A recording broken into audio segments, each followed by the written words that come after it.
Hello dear champs, कैसे हैं आप सभी। स्वागत है आपका एक बार फिर से आपके अपने नैनोमीटर क्लासेस पे, जहाँ पे आपको साइंस और मैथमेटिक्स से रिलेटेड सारी क्वेश्चंस मिलते हैं, सारे कॉन्सेप्ट्स मिलते हैं अप टू क्लास 12th। सो बच्चों, आज हम जो चैप्टर शुरू करने जा रहे हैं उसका नाम क्या है? Crop production and management. ये क्लास 8th का चैप्टर है। ओके, तो आज हम इसके बारे में पढ़ेंगे। शुरू में थोड़ा सा बताना चाहूँगा कि इस चैप्टर में बेसिकली आप पढ़ने जा रहे हो क्रॉप्स होती क्या है, हमें उनकी प्रोडक्शन कैसे करनी चाहिए, पॉपुलेशन के हिसाब से कौन कौन सी प्रोडक्शन रहती है, कौन कौन से क्रॉप के लिए कौन कौन सा सीजन अच्छा रहता है, राइट। तो चलिए शुरुआत करते हैं एनसीईआरटी की ही बुक से। देखिए, पहेली एंड बूझो। पहेली एंड बूझो आपको बताइए एक तरीके का क्या क्वेश्चन होता है। Went to their uncle's house during the summers. अच्छा, गर्मियों की छुट्टी में अपने अंकल के घर गए and their uncle is a farmer. Uncle क्या है? फार्मर है, जो किसान है। One day they saw some tools like खुरपी, sickles, shovels, plows, etc. in the field. अब उन्होंने ये सारी चीजें कहाँ देखी? फील्ड में देखी, अपने अंकल को इनसे काम करते हुए देखा। अब आप बताइए, I want to know where and how we use this tools. अब इन टूल्स को हम कहाँ पे और कैसे यूज करते हैं, ठीक है। अब ये सारे के सारे खेती में यूज होते हैं, ठीक है। जमीन की नलाई करने में, नया बीज बोने के लिए, ये सारी चीजें यूज होती हैं। You have learn that all the living organisms require a food. हमें पता है भी, जितने भी हम लिविंग ऑर्गेनिजम्स है धरती के ऊपर जिंदा है, हम सभी को फूड चाहिए, खाना खाने के लिए। Plant can make their own food themselves. अब जो प्लांट्स है ये अपना खाना खुद बनाते हैं with the help of sunlight water. Okay, can you recall the green plant synthesise their own food. अब आप रिकॉल कर सकते हो, ऑलरेडी मैंने बता दिया कि कैसे बनाते हैं, with the help of photosynthesis, ठीक है। Animal including humans can not make the own food. अच्छा देखिए, ना ही तो जानवर अपना फूड बनाते हैं जैसे कि प्लांट्स बनाते हैं, और ना ही हम इंसान अपना फूड खुद बना सकते हैं जैसे कि प्लांट्स बनाते हैं। So what, so where do animal get their food from. जैसे कि इंसान अपना खाना खुद नहीं बनाते, वैसे जानवर भी अपना खाना खुद नहीं बनाते, तो जानवर कहाँ से अपना खाना लेंगे। But first of all, why do we have eat food. सबसे पहले हम ये जानना चाहेंगे कि हमें खाना खाना ही क्यों है, ऐसे क्या नीड है कि हमें खाना खाना जरूरी है कि नहीं है। ओके, तो चलिए हम आगे पढ़ते हैं। You already know that energy from the food is utilised by the organisms for carrying out their various body functions such as digestion, respiration, excretion. We get our food from plants, animals and both. देखो, इस इतने से paragraph का मतलब क्या हुआ? वो कह रहा है कि हम जानते कि हमें एनर्जी कहाँ से मिलती है, फूड से मिलती है। जैसे आपको कभी भूख लगती है तो आप कहते हो ना, मम्मा भूख लग गई है, हमें खाना खाना है, ये वो। तो बेसिकली खाना खाने से क्या होता है, आपकी बॉडी में ताकत आती है, एनर्जी आती है, ठीक है। और ये एनर्जी क्या करती है, ये हमें हेल्प देती है कि हम अपनी लाइफ के वेरियस फंक्शंस कर सके। उनमें सबसे बड़ा फंक्शन क्या होता है? डाइजेशन का। यानी कि आपने कुछ खाया, वो डाइजेस्ट हो गया, डाइजेस्ट मतलब पच गया, और पचने के बाद क्या होता है कि आपको दोबारा से भूख लगती है, ठीक है। फिर होता है बेटा रेस्पिरेशन। रेस्पिरेशन यानी कि सांस लेना। एस्क्रीशन, एस्क्रीशन यानी कि आपकी बॉडी का जो वेस्ट प्रोडक्ट है वो आपकी बॉडी से बाहर निकल जाना, in the form of wastage. Okay, जैसे पसीना हो गया, वॉशरूम हो गया, टॉयलेट हो गया, सब कुछ, ठीक है। We get our food from plants और एनिमल्स और बोथ। अच्छा, हम अपना खाना, जो अपना फूड है, हम प्लांट्स से भी लेते हैं, जो वेजिटेरियन लोग होते हैं सारे प्लांट्स वगैरह लेते हैं, जैसे वेजिटेबल्स होगी आपकी। और एनिमल्स, हम एनिमल्स से भी लेते हैं, लाइक फिश हमने खा लिया, दूध हमने पी लिया, बटर हमने खा लिया, ये सारे क्या होते हैं, ये सारे फूड प्रोडक्ट्स जो होते हैं एनिमल्स से आते हैं, लाइक मीट, मटन, ये सारा कुछ। या फिर बोथ, कुछ लोग होते हैं वो वेज और नॉन वेज दोनों ही चीजें खा लेते हैं, ठीक है। चलिए हम आगे देखते हैं। Since we all need food, तो यार जाहिर सी बात है हम सबको खाना चाहिए जीने के लिए, चाहे हम वेज हैं चाहे हम नॉन वेज हैं। How can we provide food to the large number of people in our country.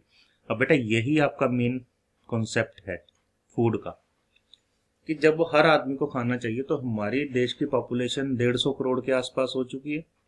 अब 150 करोड़ लोगों को खाना कैसे प्रोवाइड किया जाए, क्या हमारे पास क्या टेक्निक्स होनी चाहिए, वो सभी हम इस चैप्टर में पढ़ने जा रहे हैं। अगर अभी तक किसी बच्चे को कोई चीज़ समझ नहीं आई तो वो मुझे कमेंट बॉक्स में क्वेश्चन पूछ सकता है, आपको उसका आंसर जरूर मिलेगा। देखिए हम नेक्स्ट पढ़ते हैं यहाँ से। Food has to be produce on a large scale. जाहिर सी बात है, जब हमारी पॉपुलेशन 150 करोड़ हो चुकी है तो हमें फूड क्या चाहिए, लार्ज स्केल पे चाहिए। लार्ज स्केल आप समझते ही होंगे, बहुत ही ज़्यादा बड़ी तादाद में हमें खाना चाहिए, जिससे कि हम अपने पूरे हिंदुस्तानियों का पेट भर सकें। In order to provide a food for a large population, regular production, proper management and distribution is necessary. अब बच्चों, 150 करोड़ लोगों को खाना खिलाना है तो हमें क्या चाहिए? पहले तो पॉइंट नंबर 1 देखिए क्या है, रेगुलर प्रोडक्शन, यानी कि रेगुलर प्रोडक्शन होनी चाहिए देश में। ठीक है, यानी ये नहीं कि इस साल हम किसी किसान ने गेहूं बीज ले तो अगले साल वो कुछ भी नहीं करेगा, फ्री बैठेगा, नहीं। रेगुलर उसे आए साल कुछ ना कुछ बीजना ही पड़ेगा, चाहे वो गेहूं बीजे, चाहे वो चावल बीजे, चाहे कुछ भी बीजे। ठीक है, तो पहला पॉइंट आपका रेगुलर प्रोडक्शन का है। दूसरा क्या है आपका पॉइंट? Proper management. अब भैया देखो, उसने अपने खेतों में गेहूं लगा दिए या चावल लगा दिए, लेकिन उसका मैनेजमेंट नहीं करा, उसमें टाइम से पानी नहीं दिया, उस पर टाइम से खाद नहीं दी, उसको टाइम से हार्वेस्ट नहीं किया, तो क्या होगा? सारा का सारा नुकसान हो जाएगा। ठीक है, और तीसरा जरूरी है, डिस्ट्रीब्यूशन इज नेसेसरी। अब भैया डिस्ट्रीब्यूशन यानी कि बांट देना उसे सही तरीके से। ऐसा नहीं कि उसने गेहूं लगाए काटे, चावल लगाए काटे और उठा के अपने पास रख लिया और आगे बेचना भूल गया। तो डिस्ट्रीब्यूशन भी देना है। फॉर एग्जांपल डिस्ट्रीब्यूशन अलग अलग इंडिया के अलग अलग स्टेट में देना है। जैसे पंजाब में पॉपुलेशन छोटी है तो वहां पे कम जाएगा, यूपी की पॉपुलेशन बड़ी है, राजस्थान की पॉपुलेशन बड़ी है तो वहां पे ज्यादा अनाज जाएगा। तो उस हिसाब से भाई किस एरिया में कितनी पॉपुलेशन है वहां पे उस हिसाब से खाने को डिस्ट्रीब्यूट भी किया जाएगा। ठीक है, चलिए आगे चलते हैं। हम पहला देखते हैं एग्रीकल्चर प्रैक्टिस। एग्रीकल्चरल प्रैक्टिस क्या होती है? यानी कि खेती बाड़ी करना आम भाषा में। ठीक है, जैसे कि आपके घर में अगर प्लांट्स हैं तो वो एग्रीकल्चर प्रैक्टिस में नहीं आते, वो आपका गार्डन है। बट लेकिन जो फार्मलैंड होते हैं, जिनके बहुत बड़े बड़े खेत होते हैं, वो जो खाना लगाते हैं, सब्जी लगाते हैं, फल पौधे लगाते हैं, वो एग्रीकल्चर प्रैक्टिस में आते हैं। जैसे कि उन्होंने अनाज लगा दिया, कुछ भी लगा दिया। Till 10,000 BC peoples were nomadic. They were wandering in a groups from place to place in the search of food and shelter. तो 10,000 BC से पहले बेटा क्या होता था? तब तक तो जो लोग थे ना, इधर उधर वंडरिंग यानी कि भटकते रहते थे एक जगह से दूसरी जगह ग्रुप में। उन्हें पता ही नहीं होता था कि क्या चीज है, क्या चीज है, खेती कैसे होती है। उन्हें कहीं पे लगे हुए दिख गए फ्रूट्स, उन्हें तोड़ के खाने लगते थे। और कहीं पे उन्हें गुफा मिल गई या कहीं पे उनको शेल्टर मिल गया, वहां पे वो रहने लगते थे। और जब वहां पे फ्रूट खत्म हो जाते थे तो वो नया स्थान ढूंढते थे, नई प्लेस ढूंढते थे जहां जाके उन्हें फूड मिले, हर चीज मिले। तो तब तक ऐसे ही चलता रहा। ठीक है, क्योंकि उन्हें पता ही नहीं था कैसे बीज बोना है, कैसे प्लांट निकलना है, कैसे उसकी सेवा करनी है, कैसे उसको मैन्योर एंड फर्टिलाइजर सब कुछ देने। ठीक है, they ate raw fruits and vegetable. अच्छा, वो कच्चे ही फ्रूट्स एंड वेजिटेबल खा जाते थे जो उन्हें मिलता था। And started hunting animals for food. और उन्होंने क्या करा, टाइम के साथ साथ उन्होंने जानवरों को हंट करना शुरू कर दिया, उन्हें मारना शुरू कर दिया और खाना शुरू कर दिया फूड के लिए। Later they could cultivate land and produces a rice. अच्छा, इसके बाद उन्होंने क्या किया, कल्टीवेशन करनी शुरू कर दी, यानी कि उन्होंने चावल उगाने शुरू कर दिए, वीट उगाना शुरू कर दिया एंड अदर फूड क्रॉप्स। दस वाज बॉर्न द एग्रीकल्चर। और यही एक स्टेप था जहां पे जन्म लिया एग्रीकल्चर ने। जब उन्होंने चावल, गेहूं या और जो सीजनल और जो क्रॉप्स होती थी वो लगानी शुरू कर दी, तब उन्हें समझ आ गया भाई एग्रीकल्चर भी कोई चीज होती है, खेती बाड़ी भी कोई चीज होती है।